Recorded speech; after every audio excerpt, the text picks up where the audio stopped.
So, welcome everyone.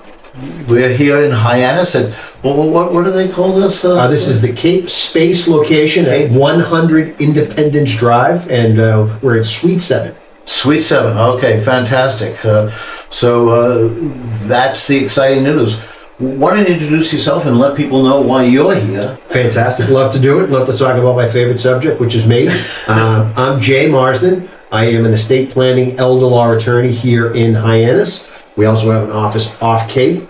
I've been in estate planning and What do you mean by off Cape? I know there's no such thing. There's no such thing as off Nobody Cape. knows what happens over those bridges. What goes on over there, But right? they're talking about repairing the bridges. Why? Why? They're working fine for us. They're working fine for us, right? So we have two office locations, and I have been in the business for about 25 years.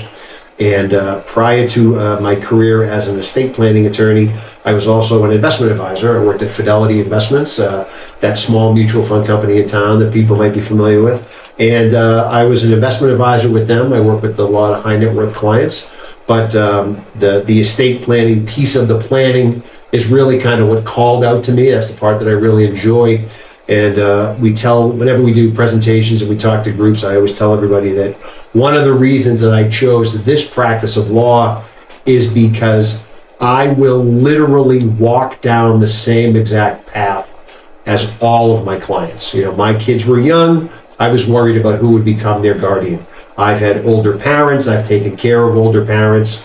I've helped care for somebody in those types of situations. I'm worried about what my legacy might look like for my children. I worry a lot about what might happen if I ever took sick and I needed care. And so I will experience and walk down the same path as my clients. And so we feel like that really helps us connect with what our clients' issues are, because we've experienced a lot of those things personally. And by the time you have to make the decisions you have to make, you've already thought about those decisions hundreds of times. I've solved all the problems. There should be nothing. It should be a piece of cake, is what I'm being told. So we'll see what happens. We'll see exactly what happens. Perfect. All right. And I'm Art Radke. I'm the founder of Celebrate Lower Cape, Celebrate Mid Cape, and an administrator on the All Things Cape Cod. And we're going to be pushing this information out through those channels. All right. I'm also a realtor, which is the way I got interested in learning about all this type of stuff, because this type of estate planning is important throughout the country. But on Cape Cod, it's disproportionate. I don't know if you know this, but about 30% of all the listings on Cape Cod are due to a death. I did not know that. No, Yeah. I didn't know that at all. No. Approximately 30%. Now, it's hard because when your house goes on the market, it doesn't always say why it was going on the market. Yeah. So they don't know the exact number. But it's either through probate or through an LLC, so it didn't have to go through probate or whatever. And we'll actually talk about that a little bit. So it's a significant portion of the Cape real estate business. All right.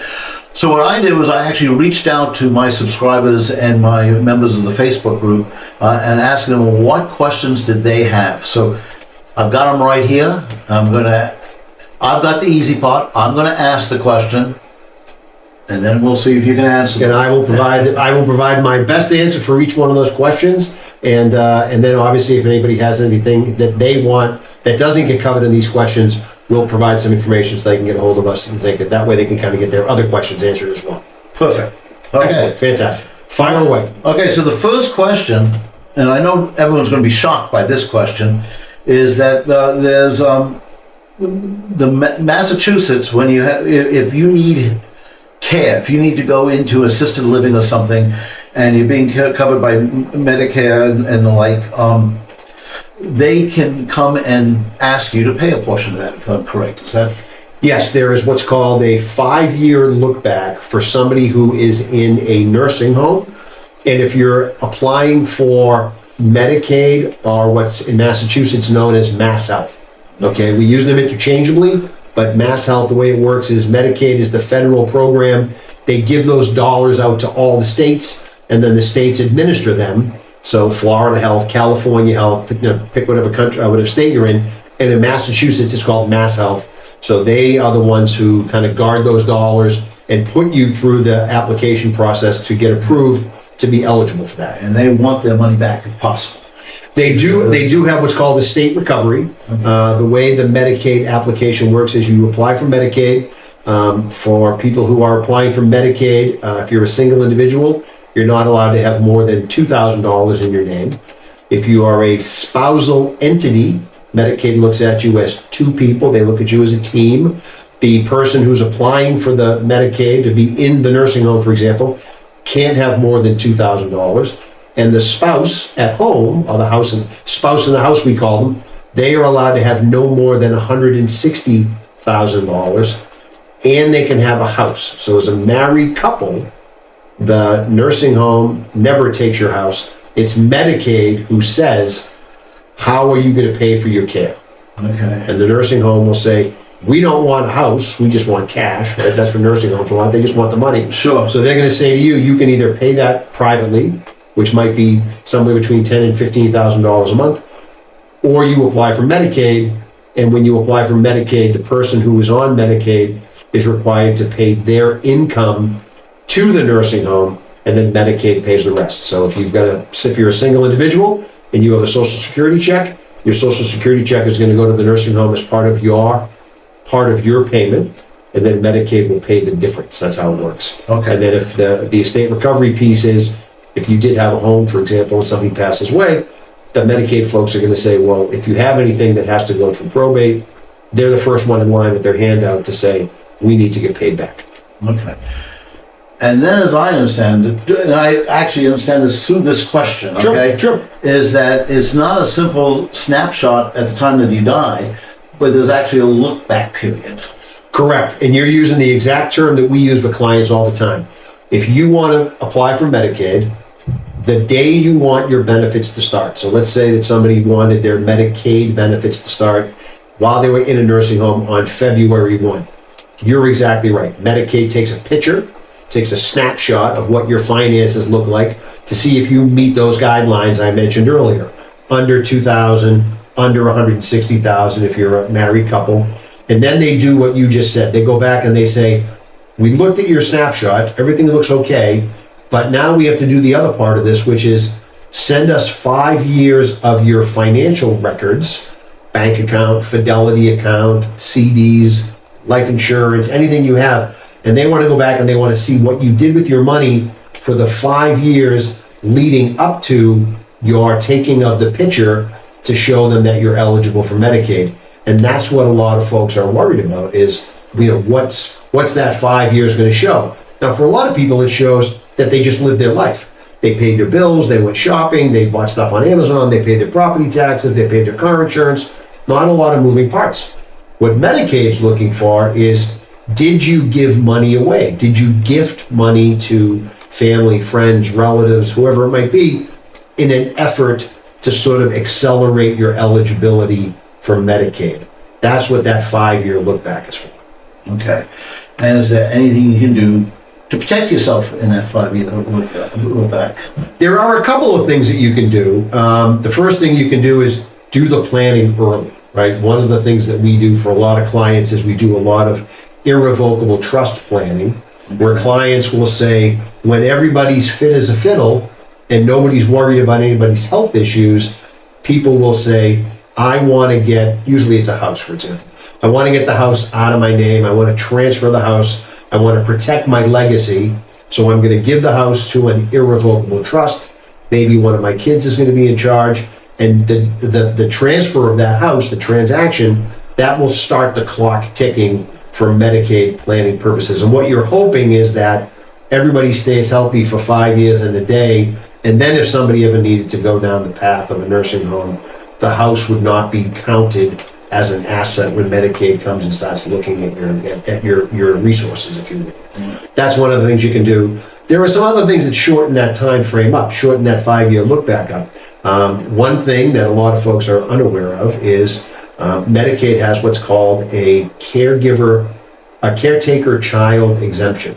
And what that means is, for folks who are have some health issues, whether they're physical or cognitive, and they might have a family member, or one of the kids might be living with them to take care of them. If that's the case, if one of your kids has moved into your house and is living with you and is taking care of you, and they do that for 2 years, Medicaid will let you transfer the house to them So it's not a 5-year look back, it's really only a 2-year look back, right? That can be very helpful for clients. The other thing that Medicaid does is they'll let you buy into your kid's home. So a lot of kids will say, Mom, why don't you come and live with us? And then the parent will say, well, I want to give you some money to help me move in because I need to make some modifications. I need to fix a bathroom and fix up some space for me. Those transactions can also shorten that look back period, possibly down to as short as a year, based on how those transactions come together. Okay. One quick question. That's if a child moves in. What about if the spouse takes care of you? Do they not count? They don't really do a lot for you there. I think they kind of feel like you've made your bed by getting committed. Yeah, that's right. You did two people a favor by finding each other, so that you guys are kind of going to do your thing. So Okay. they don't really do anything for that piece of it. And other than there are some things that you can do in terms of that 5-year look back that I mentioned, that does not apply to transfers between spouses. So husbands and wives can move money back and forth to each other. And if I give you all the money, you give me all the money, that's not subject to a 5-year look back. And there may be some reasons to do that, to move some of that money around as part of the Medicaid plan. So this confuses me. My wife has always explained to me it's her money. So how would we move it back and forth? If you went to a nursing home, we were moving all over to her. That's what would happen. And then you can tell her if she goes, it's all going to get moved over to you. That's usually what happens. Okay, fair enough. All right. There's a very Cape Cod question, the Sure. next one, okay? As I understand it, and I'm not an accountant, so I don't know much of this stuff, but there's a new death tax. It's Okay. moved up to $2 million, I think. Correct. The estate right? tax threshold, $2 million. Yep. So does my house in the Cape make me rich? So we were joking about this before the show started or before we started taping. So it depends on where your house is on the Cape, right? If you're looking over an ocean bluff and you're watching a sunrise come across the horizon, that could make you rich. You could be very house rich, and a lot of folks are house rich because of their view, because of where their house is located, proximity to the beach, and things like that. The way the $2 million estate tax threshold works is if you pass away and you have more than $2 million in your name, the state is going to ask you to pony up some money as part of an estate tax, okay? The change in the law made that $2 million threshold, the taxes are on anything over $2 million, okay? Now, the old law went back to if you just went over the $1 million threshold by a nickel, it brought everything back from $1 and you had to pay taxes on all that. So the change in the tax law raised the threshold to $2 million, and then it makes the estate tax liable on the value of the estate over $2 million. But this is only when you're passing your estate, usually down to children.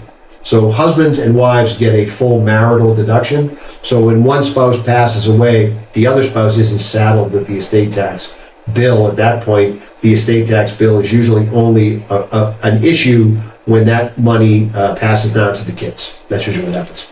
Okay. Very good. Next question. Barnstable County is notorious for its probate court being backed up, and Sure. and so this particular person was asking about how do I deal with that with my kids. I don't want them taking 6 to 18 months to get it cleared through probate. Sure. Now, personally, we just went through, my mother-in-law unfortunately died, and we just went through it, and it took 2.5 years to get through probate. So I was being jealous when he was saying 6 to 18 months. 6 to 18 months sounds like light speed at that point. Yeah, that's right. So how do we avoid that? So the issue around the probate piece is something that we preach to clients a lot. We try to say, look, let's try to avoid having any exposure to the probate court. What we try to remind people of is this one fact to sort of simplify it, which is probate applies, or the need for probate exists when somebody passes away owning something in their name alone at their death. Okay, so for example, IRAs, 401ks, life insurance, that usually comes with a named beneficiary. Those items usually don't go through probate. So what would go through probate is a bank account that was in one person's name, or real estate. And for real estate and for bank accounts and for investment accounts and any of those things that would end up in potentially one person's name, we find ourselves recommending the use of trusts, which is basically taking the wishes that would normally go in your will and put them in a trust document. and then putting things in the trust. Think about a trust like a box. You're going to put some things in the box. We would put your house in the box. We would put some investment accounts and some money in there. The idea is to make sure that there's nothing left in your name alone, and that the trust works very much like the will to basically make sure that money goes exactly where you want it to go without needing to go through the halls of the Barnstable County Probate Court. So that's how you avoid having to have any exposure with the probate court, to make sure that there's nothing in your name alone. That could mean adding your kids as beneficiaries to accounts. That could mean putting your accounts into a trust, putting your house into a trust. That will help you avoid all of that to minimize your exposure. Okay. Excellent. Now, I have to say, just to defend the Barnstable courts here for a second, when we had that situation, Sure. it did take, as I say, 2.5 years. But when I went, they were very nice. They actually had a judge come out and talk to me at one point, which I was impressed with. So I just want to, give. Yeah, the court personnel are super people to work with. They're very helpful. They know their way around the system very well. My understanding is that statewide, not just Barnstable County, statewide, the probate courts are somewhat understaffed right now at this particular point in time. So obviously that creates some of these drawn out, more dragged out situations. And sometimes that could be one of the reasons, if people are thinking about doing it themselves, they might want to think about it and say, I don't really know the system that well. Maybe this is where getting somebody involved who can kind of help me out and do that might be beneficial. And yes, to your point, the folks in the court personnel, very nice, very polite, and they're always happy to help out. They always have all the answers for you. So yeah, it's a good way to go. All right, next question. This lady called up and said, "Hey, Art, I have a challenge. My kids live in California, so how do I manage a sale and/or the maintenance of the house if they keep it while they're living 3,000 miles away?" Sure. So we tell most of our clients, look, we live in sort of a fax email world, right? A lot of this stuff happens. A lot of people who are not in town can handle some of these things. This is where the use of a trust or some ownership instrument, right? Maybe it's an LLC, maybe it's a trust, but the idea is really you want to put your property in a position where your ability to do things with it is easy, because you don't, number one, have to go through the challenges or wait for the challenges to muscle through the probate process. So having it either in a trust or an LLC, or having it in your names with all the kids on the property together, could be really helpful. And then when you're talking about distant ownership like that, we've become real big advocates of, that's a really good time to think about, should I get a property manager involved? You could be on the West Coast, hire a property manager here on the Cape. The property manager can do a drive-by, make sure the pipes haven't burst, we get some cold weather here, make sure that a tree hasn't fallen through the roof. And then when you need things to get done, they usually have a team of people that can get done, landscapers, plumbers, carpenters, anything you might need to get done, they can do it. That's probably I would advocate that that's probably the best way to do it, because you just pick up the phone, you make a phone call, they know you, you know them, and you're not trying to manage that project from across the country. That's probably the best way to do something like that. Yeah. My sisters would disagree with you. Okay. They say the best way to do it is to have a brother there. Oh, even better. They just Yes. call in. Yeah, and they're relatively inexpensive to do the work. That's right. That's exactly right. Yeah, they give me a meal once in a while. Sure. and Yeah, nice stuff. bottle of wine, something like that. Yeah, very inexpensive. Very inexpensive. All right. So this is a common one on the Cape, okay? This person said, I bought my house years ago for $80,000. He said it felt crushing at the time to spend that much money, but it's now worth $1.6 million. Okay, how do I help my kids avoid a huge tax bill? Sure. So there's probably potentially two tax scenarios there that might come up. The good news for that individual, well, maybe not good news. You'll see. So you'll see why in a minute is. The good news is when you own property like that, right? And this is not unusual, to your point, especially here on the Cape. When you buy a piece of property and it appreciates in value like that, when you pass away owning a home, for example, that's now worth $1.6 million that you paid $80,000 for, your heirs, the kids, if you will, they will get what's called a step up in basis, which means if you sold that property that you paid $80,000 for, you would have a big capital gain between $80,000 and the $1.6 million that it's now worth. When you pass away owning it, your kids get a step up in basis, which means for purposes of selling the property from a tax perspective, their basis is $1.6 million. So the difference between the 80 and the 1.6, that all goes away. They sell it for 1.6. When they inherited it, it was worth 1.6. It's literally free money for them. There is no capital gain for them. That all that capital gain went away. Now, if they hang on to it, so if they bought it, if they got it for 1.6 or at 1.6 when somebody passed away, and then they then wait and sell it a couple of years down the road for $2 million, they would have a gain that they would have to pay taxes on, and the gain would be the difference between 1.6 and 2 million. So for tax purposes, when you inherit property like that, it resets on the date of death. So the answer is hold on to the house. That's the answer. Don't sell it. You'd rather have the kids inherit it at that point. Yep. Okay. So that's the way to avoid. Just That's the way to avoid it, Make yeah. sure that it's passed to them as part of the inheritance. That's the best way to handle something like that. Yep. Okay, fantastic. These are great answers, by the way. I really am enjoying this. Well, thank you very much. I appreciate it. Yeah.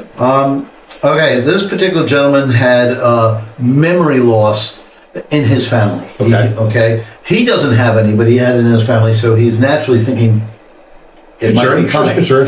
Yeah. He goes, so what happens if I become incapacitated, particularly around memory, and my house needs to be sold in order to pay for the nursing home or whatever? Who signs the listing agreement with me, hopefully? Absolutely. I mean, there's nobody else, right? Yeah, sure. Exactly. Yeah. Who signs the listing agreement? Who can sign the sales documents? Sure. How does that happen if I'm incapacitated? Sure. So the answer to that question is it depends on how the property is owned. So for example, if the property was put into a trust, so if they visited a lawyer and the lawyer said the property goes into a trust, the trust probably has language that says, I'll pick on the kids, right? One of the kids, for example, if they're the backup trustees to this gentleman, he's in charge. If it's a revocable trust, he's in charge as long as he can be in charge. But if he started to have some cognitive issues and some memory problems, the language in the trust would say something like, this person, this son or daughter, for example, is the backup trustee, and their job as trustee doesn't really happen until either the death or the disability of the person who made the trust. So if it's in a trust, his disability would move one of the kids up to be able to sign any paperwork or anything needed to sell the house if that was the situation. The other way that would happen is he would want to make sure that he has an updated and accurate power of attorney. That's a legal document that governs all of your financial affairs. It's basically a document that says, if I can't make financial decisions, this is who would make those decisions for me. And then that person, son, daughter, whoever it would be, they would step in and say, the house isn't really working anymore. They're moving out of the house because of the cognitive issues. Maybe they're going to a assisted living facility and we need to sell the house and use that money to pay for them. They would do it under their power of attorney. That's how the house would get sold. Okay, very good. All right, the next one was a lady who was 78 years old. She's part of the sandwich generation. Sure. Obviously, we're talking about genetics earlier. Obviously, good genes in this case. Both of her parents are still alive in their late 90s. Okay. Wow, God bless them, yeah. Okay, and she's just feeling guilty that she's spending her kids' inheritance taking care of her parents. So Sure. her question is, how do I take care of 3 generations at the same time? Sure. So the way we approach a situation like that is our focus when our clients are getting older is how do we take care of them, right? As an elder law attorney, that's what we're always worried about. What happens if our parents get older? Not parents, but what happens if people get older and they need long-term care? And so the question is, what type of care does a person need? Client, mom, dad, right? That's the first question. What kind of care do they need? And then the second question is, how do we pay for it? Now, there may be programs available to that woman's parents, for example, that would help soften the blow on some of these care costs. There are some in-home programs where the state can come in, provide some help, home health aides, things like that, to kind of help with some of the care.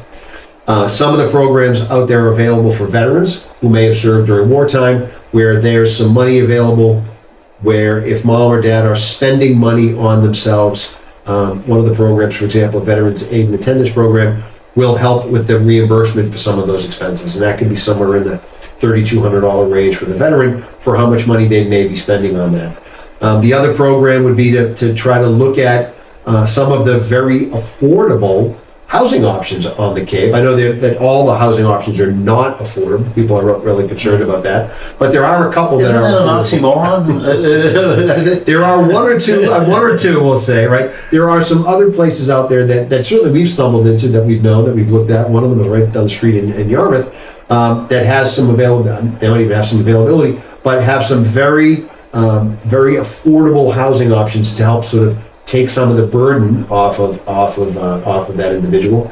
The costs, unfortunately, are real, and whether or not she's choosing to spend her money taking care of mom and dad or using mom and dad's resources, I think that's what I would say to that person. I would say, let's really try to sharpen the pencil and figure out what care mom and dad need, and then let's figure out what services and what options are available to pay for that care. And does she need to supplement that, or can we find enough care for mom and dad so that she doesn't necessarily have to be draining her resources for that?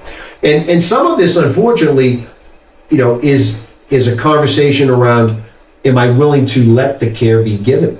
In some cases, people will say, look, I don't ever want to go to a nursing home no matter what. And then we have to say, well, if that's the case, we have to pull a plan together to guarantee or to ensure as best we can that doesn't happen, and here's what that means. Maybe it's using some equity in a home so that somebody can stay, and that might be in the form of a reverse mortgage. So you want to explore all those payment options that would be available to mom and dad first to pay for their care, and then figure out, does she need to be supplementing that? Let's kind of try to work that out. That would be my advice in that situation. And not to promote you too much, but I'm now seeing why being in the financial industry is actually helpful in your Yes, it's funny you said that. That's one of the things that we do try to tell the clients is that, we're lawyers, but we speak investments fluently, right? We understand the connection that those two areas have, because there's so much overlap between how all these pieces pull together. Yeah. Yeah, I'm just seeing it. Thank you. All right. Next one was a gentleman who, unfortunately, his first wife died. Okay. He was lucky enough that he found a second woman that he was madly in love with and married, and is very dedicated to her. A lot of people never find the right one. Period. Yeah, you got it. He found two. Yep. That he certainly has a blessed life. But here's his concern: when he dies, he wants her to be able to live in that house. Sure. That's his house. It was his house before they got married. Sure. He wants her to have a glorious whatever number of years possible. But he really wants his kids to inherit the house, not her kids. He likes her kids. There's nothing, but he just kind of feels in honor to his first wife. Sure. And that's specifically what he said. He just didn't feel right that, I bought that with my first wife. Sure.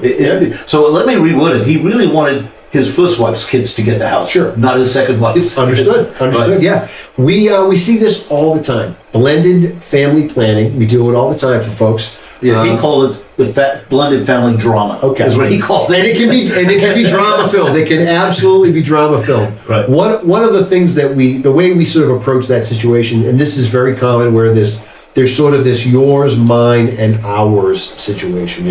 We found each other again, right? Second relationships, and somebody brings a house, somebody brings cash, or however they get there, and the desire, the willingness to make sure that your spouse, your second spouse, has a roof over their head. Very, very common. Very, very common. The way that we would suggest that sort of gets structured is, again, we're going to talk about a trust. Okay, the reason the trusts are talked about so much is because they can really help out in so many situations. In a situation like this, what we would do is we would structure a trust. We would put the house in the trust, and there would be language in the trust. And the language in the trust would say something like, my wife, my spouse, gets to remain in the house after my passing for her life, for example. And then at her passing, the house would then be sold, or transferred to the kids, but the kids would be the ultimate beneficiaries of that trust. What you are effectively doing is you're creating what we call a life estate. You're giving the spouse the right to live in and use the property because, again, it's probably been her home as well for a number of years. And people are always very concerned that at their passing, that they're literally, unfortunately, that the dynamic might be such that they're worried that their spouse is going to find themselves on the curb. That's what they're worried about, right? So we've done this in such a way where we've said you could set it up so that that second spouse has the right to to occupy that property for the rest of their life.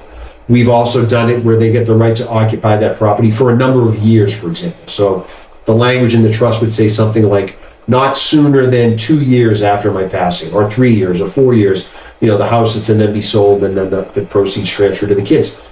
What that does is it gives the surviving spouse a little bit of time, right, which is what they want, to sort of process the loss and not feel like I'm giving the bum's rush to get out the door of the house. They can sort of step back, because we try to tell clients, when somebody passes away like that, we try to tell people not to make any big decisions for at least a year. Because you got to process, you got to grieve. Grief is a funny thing. And It's a real thing. It's a real thing, and it's a funny, and you just don't know how people are going to respond to it. So those types of arrangements where somebody either gets the right to own and occupy, to occupy the property for a number of years or for the rest of their life, addresses that situation. So what you're trying to do is you're trying to avoid a scenario where exactly what that person's concerned about, where the house somehow gets redirected away from your own kids to some other, not only to somebody else's kids, but if that woman ever got married again, right? So she, find love a third time, their future spouse might also be somehow in line to get the proceeds from this house. So we would do it through a trust by putting certain kind of guardrails in place that would make sure that all the wishes are honored. Somebody can stay in the house, not feel like they're put out, and then at some point down the road, the house goes where it's supposed to go. Yeah, I also thought he was playing the good guy tax. Sure. And here's what I mean by the good guy tax. He's worried about that, but he's also very careful about figuring out what money was made after his first wife died. Yeah. And with his second wife. Yeah. Because he feels her kids should get a portion of that money. Absolutely right. And that goes back to what we talked about at the beginning of, that's the yours, mine, and ours approach to the planning, Right. because he comes to the table with the house, for example. She may come to the table with the sales proceeds of a house that she used to own before they kind of combined households. And then there's money, or there may be money or things that they have kind of developed together. So you're exactly right. So he might have a house he wants to go over here. She may have a bank account or an investment account or a retirement account that she wants to go over here. And then they may have this middle piece that's kind of their money, and that may get split with everybody.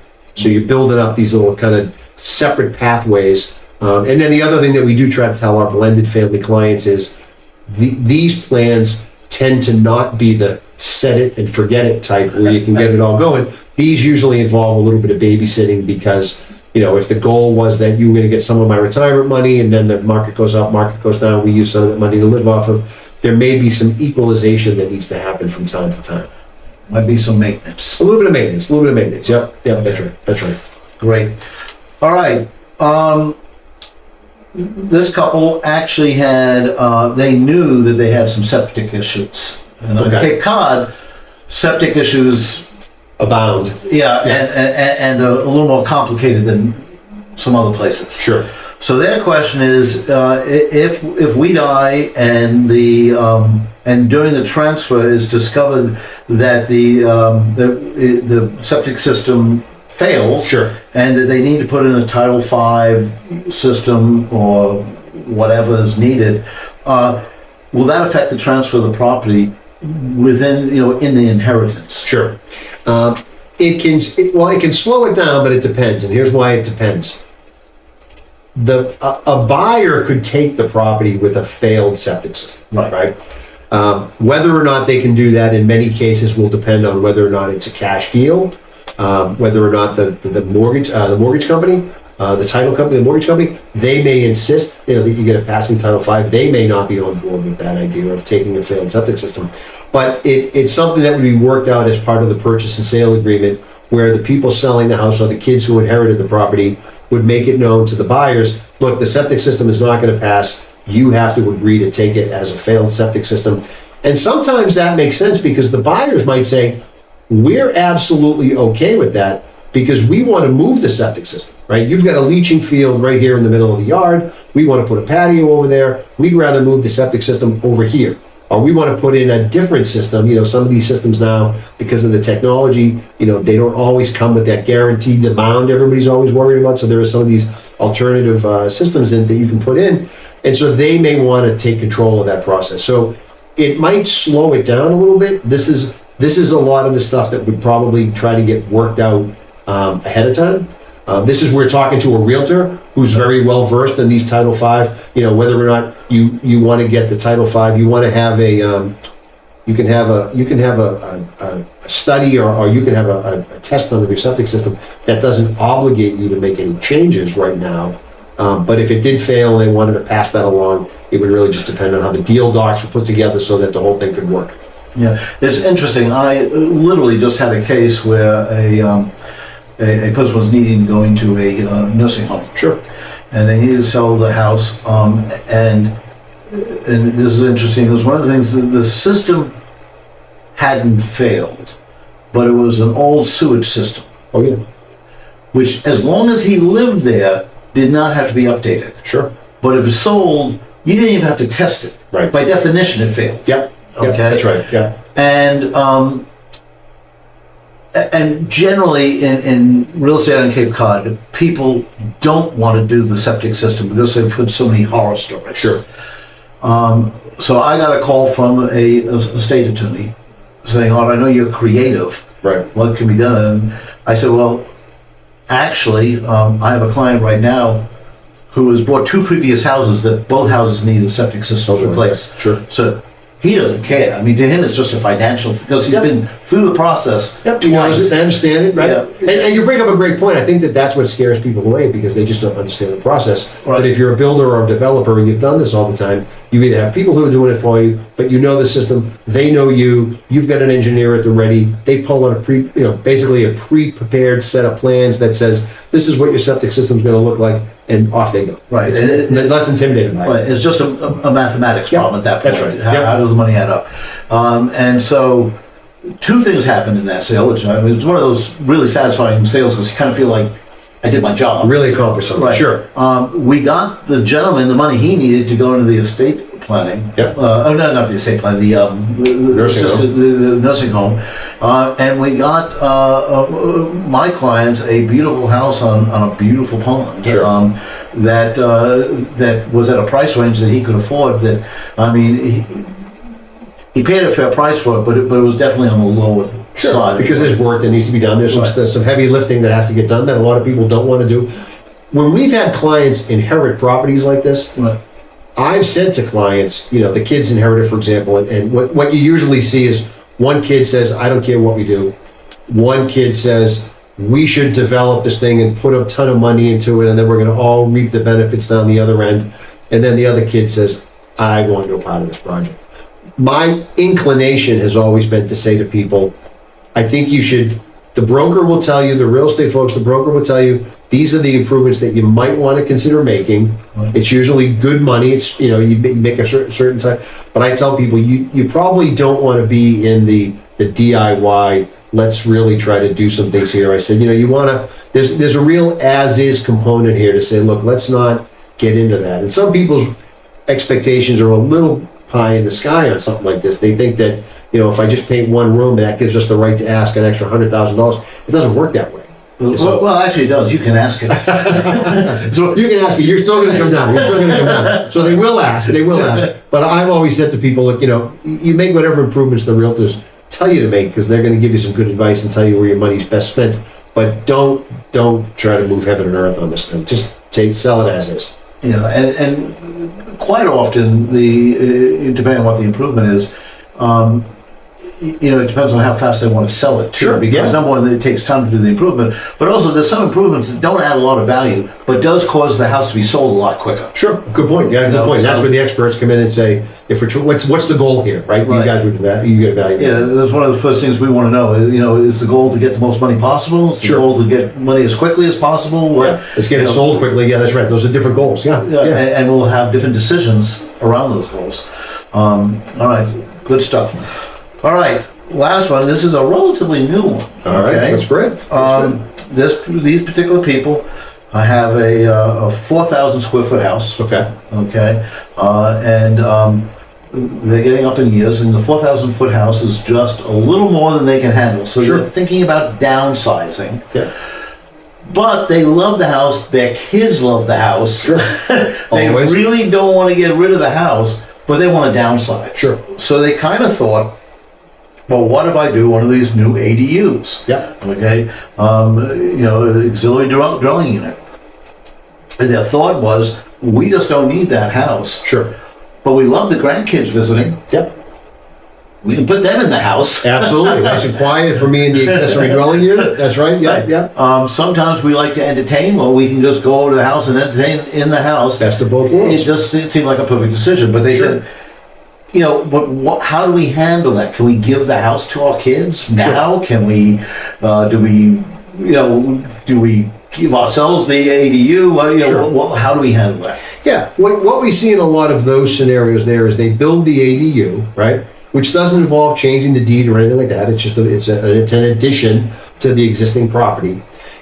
And then if they're going to give the property to the kids, that falls right back into the first question that we sort of started this whole session with, which is that becomes part of the 5-year look back for Medicaid planning purposes, right? You're going to basically put your kids either on the deed or you're going to give it to them in such a way. First of all, we want to make sure that we capture that step up in basis, right? So we want to make sure we manage that because they probably paid $80,000 for the house that's now worth a fair amount of money. Right. So we want to structure that deal in such a way that starts the clock ticking for Medicaid planning purposes and also addresses any of those tax issues. Now, if the parents have some cognitive issues or some physicality issues that make them moving to the ADU the right thing for them from a care perspective, then we might start to talk about, well, that 5-year look back, are we going to try to discuss whether or not this is a caretaker child situation where the kids are moving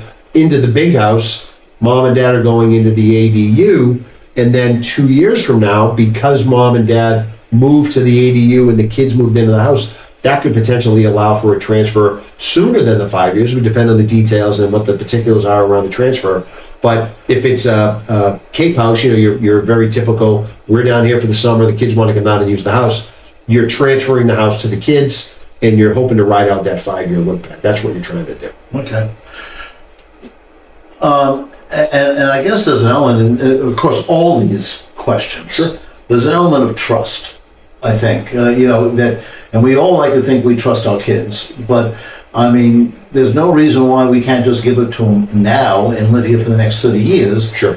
But that's trusting several things. That's trusting that our kids will never kick us out. Correct. Yep. It's also trusting they'll never get in financial trouble. Correct. I mean, they can be the best kids in the world, exactly what you think of them. Yeah. But if they get in financial trouble, it may not even be their choice. Well, that's exactly right. They may run into problems. They may stumble somewhere along the way through no fault of their own. We can transfer property to kids, and the kids and mom and dad keep what's called a life estate in the property, so that mom and dad can't get kicked out. But you don't know what's going to happen downstream. The kids could have financial problems. They could have creditor issues. They could go bankrupt. They could get divorced, and that interest in could have property, health issues. they can have their own health issues. So yes, you're exactly right. There are some ways that some of this might need to be sort of discussed, reviewed. Let's kind of flesh out all the options. Maybe putting the kids on the deed isn't the right answer. Maybe the irrevocable trust is a better way to do this. Maybe the answer is mom and dad say, look, we want to stay in control of the property because we may need the money that the house turns into to live our own life or to pay for our own care. So we don't want to get any protections on it because we think we're going to need that. that's part of that discussion. Yes, you want to trust your kids, but unfortunately, things change. And, unfortunately, people come in and out of their lives that may affect the decisions that they make that may not be in your own best interest. And so we try to pull that together as part of a discussion with the families and say, what's the best way to do this? Yeah, so that's always, as I say, this is across all the questions. Sure, Because yeah. kids are, the whole discussion is around kids. That's right. But every question involves a kid somehow. Yeah, and you know what? And in some cases, we've stepped in and played that role. We've been asked and have become people's trustees because the dynamic is such that the family says, you know what, a third party who's not really burdened with all of these, this lifetime of family dynamic is going to make a very clean and clear decision that's not going to be emotionally laden. We can do a lot of that for people. Yeah, and professionals. Sure. Let it be attorneys, let it be realtors, let it be mortgage people.